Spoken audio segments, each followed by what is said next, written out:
خراب و داغونت شدم، سوختم خوشی تو رو به تنهایی خود فروختم.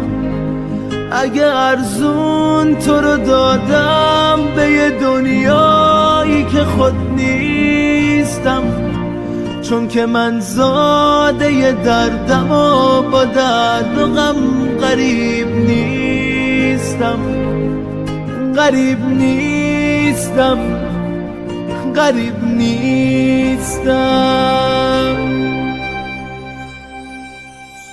گاهی وقتا بی خبر میام کنار پنجرت، تو یکم ببینمت، آخ که دلم تنگ واسط. خوشم از شادی تو وقتی میخندی با رقیب، تو دلم تازه میشه یه درد کهنه غریب. همه دردا رو کشیدم جز این درد عاشقی، سهم من از باغ عشق شد گل زرد عاشقی. آی دلم ببخش اگه یه درد تازه‌ای اومد، آخرین فصل غم ماست، فصل سرد عاشقی.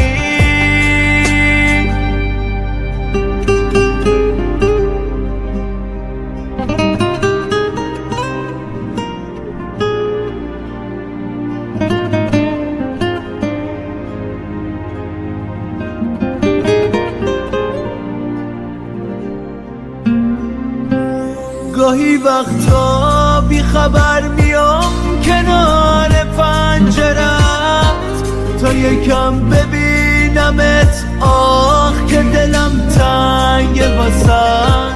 خوشم از شادی تو وقتی میخندی با رقیب، تو دلم تازه میشه یه درد کهنه غریب. همه دردا رو کشیدم جز این درد عاشقی، سهم من از باغ عشق شد گل زرد عاشقی.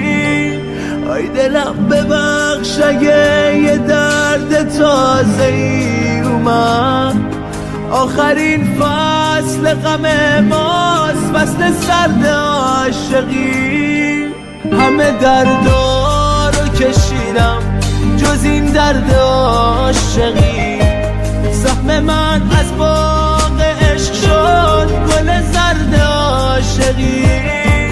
آی دلم ببخش اگه یه درد تازه‌ای اومد، آخرین فصل غم ماست، فصل سرد عاشقی.